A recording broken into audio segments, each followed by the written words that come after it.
আসসালামু আলাইকুম রাহমাতুল্লাহি ওয়া বারাকাতুহু।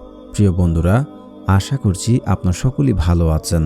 আল্লাহর ওয়াদা, রাতে এই দোয়া 121 বার পড়লে দুনিয়া আপনার কাছে এসে ধরা দেবে।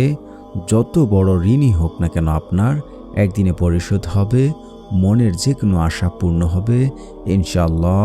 এটি বহু পরীক্ষিত একটি আমল। যদি কেউ চায় যে তার ধন সম্পদ বৃদ্ধি হোক, সে যেন এই আমল করে। এই আমল দ্বারা এত দ্রুত ফলাফল পাওয়া যায়, আর অন্য সব আমল দ্বারা এত দ্রুত ফলাফল পাওয়া যায়নি। আপনার কি প্রয়োজন, কি লাগবে, আমলটি করলে আপনি তা পেয়ে যাবেন ইনশাআল্লাহ। এই আমলটি অনেকবার পরীক্ষিত। এই আমল দ্বারা এত বড় বড় সমস্যার সমাধান করা যায় যা কল্পনার বাহিরে। যদি কেউ চায় যে তার রিজিকের সন্ধান ও বরকত পেতে, এই দোয়াটি বেশি বেশি পড়তে হবে। আমল করার ক্ষেত্রে কোনো রকম ঘাটতি থাকলে ফলাফল পাবেন না। আমলটি দ্বারা ফলাফল পেতে হলে আমার প্রতিটি কর্তার পয়েন্ট আপনাকে মেনে আমল করতে হবে। তাই না টেনে সম্পূর্ণ ভিডিও দেখার অনুরোধ রইল। প্রিয় দর্শক, যারা এই চ্যানেলে ভিডিও দেখছেন এখনও চ্যানেলটি সাবস্ক্রাইব করেননি, প্লিজ দয়া করে চ্যানেলটি সাবস্ক্রাইব করে দেবেন। দোয়া কবুলের জন্য মুমিন আল্লাহর দরবারে শরণাপন্ন। বিপদ আপদ, ক্ষমা, কিছু চাওয়া এবং ভাগ্য পরিবর্তনের আশায় মুমিনগণ দুহাত তুলে ধরেন। প্রতিপালকের দরবারে আল্লাহ অত্যাধিক লজ্জাশীল, দয়াময় ও করুণাময়। যখন কোনো বান্দা তার নিকট দুহাত তুলে প্রার্থনা করে, তখন তিনি তাকে শূন্য হাতে ফিরিয়ে দিতে লজ্জাবোধ করেন। পবিত্র কোরআনে আল্লাহ তাআলা বলেন, তোমরা আমাকে ডাকো, আমি তোমাদের ডাকে সাড়া দেব। সূরা মুমিন আয়াত নাম্বার 60। আমরা এই আয়াত থেকেও বুঝতে পারি আল্লাহ সুবহানাহু তাআলার কাছে আমরা যদি সঠিকভাবে সঠিক নিয়মে চাইতে পারি, আল্লাহ সুবহানাহু তাআলা আমাদেরকে দেবেন। দোয়া কবুল হওয়ার আনন্দই আলাদা। চোখের পানি ফেলা, তওবা, তাসবিহ, এই দুরূদ শরীফ পড়ার মাধ্যমে মূল্যবান সময় দোয়া করলে মহান আল্লাহ রাব্বুল আলামিন তা কবুল করে নেন। এজন্য চাই দোয়া কবুলের সময় কাজে লাগানো। দোয়া কবুলের মূল্যবান সময়ের মধ্যে অন্যতম একটি সময় হলো ফরজ নামাজের পর বা রাত্রির শেষ অংশে। তখন দোয়া করলে মহান আল্লাহ বান্দার দোয়া কবুল করেন। আমরা মেশকাত শরীফের হাদিসের মাধ্যমে জানতে পারি, হযরত আবু উমামা রাদিয়াল্লাহু আনহু থেকে বর্ণিত, রাসূল সাল্লাল্লাহু আলাইহি ওয়াসাল্লামকে জিজ্ঞাসা করা হলো, কোন সময়ে দোয়া বেশি গ্রহণযোগ্য? তিনি বলেন, শেষ রাতের মাধ্যমে দোয়া এবং ফরজ নামাজের পরে দোয়া। অবশ্যই দোয়া কবুলের ক্ষেত্রে তাড়াহুড়া কিংবা দোয়া কবুল হচ্ছে না এমনটি মনে করা উচিত নয়। দোয়ার সময় স্মরণ রাখতে হবে যে আল্লাহ আমার কথা শুনছেন, তিনি আমার দোয়া কবুল করবেন ইনশাআল্লাহ।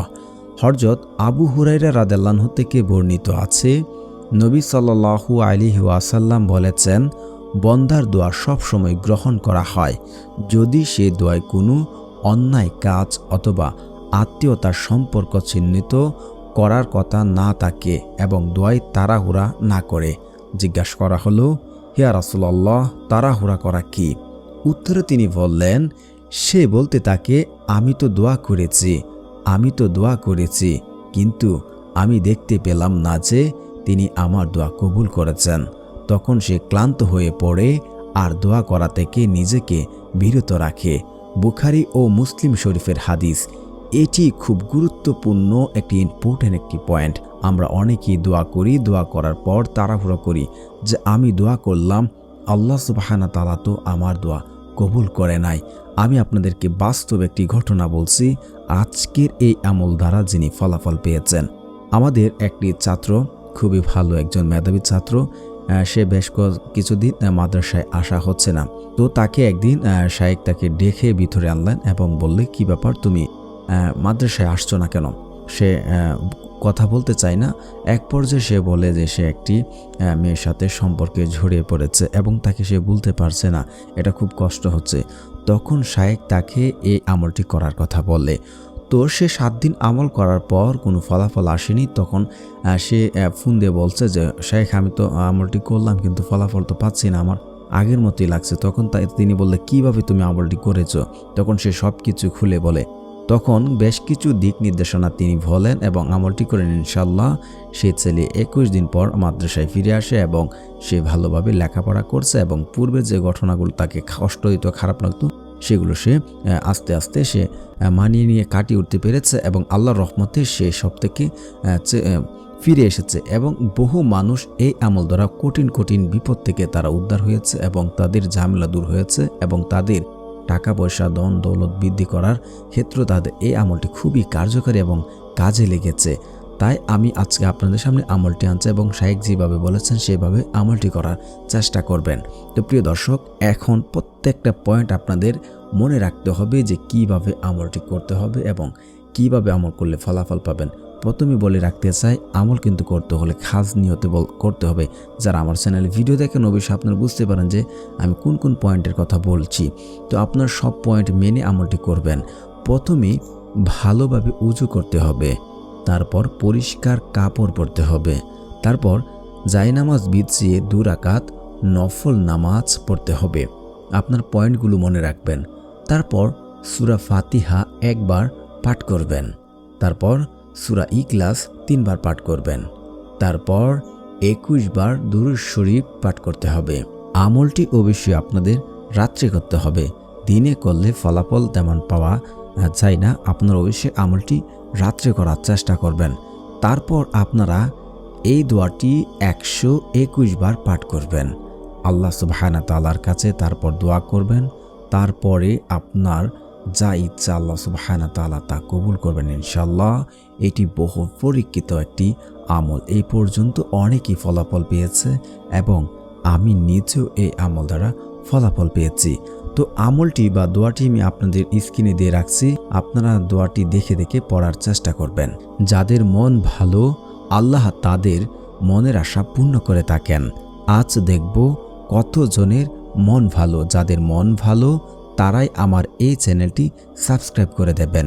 তো প্রিয় দর্শক, দোয়াটি আমি স্ক্রিনে দিয়ে রাখছি, আপনারা দেখে দেখে দোয়াটি পড়ে নেবেন। দোয়াটি বলার আগে আবারও আপনাদেরকে মনে করে দিতে চাই যে সূরা ফাতিহা 1 বার, সূরা ইখলাস 3 বার, তারপর 21 বার দুরূদ শরীফ এবং এই দোয়াটি 121 বার আপনাদের পড়তে হবে। তো আমি দোয়াটি পড়ে দিচ্ছি। দোয়াটি হচ্ছে আস্তাগফিরুল্লাহ আস্তাগফিরুল্লাহ। এইভাবে আপনারা 121 বার পড়বেন। তারপর আল্লাহ সুবহানাহু ওয়া তাআলার কাছে দোয়া করবেন। আমলটি প্রথমে আপনারা 7 দিন করবেন।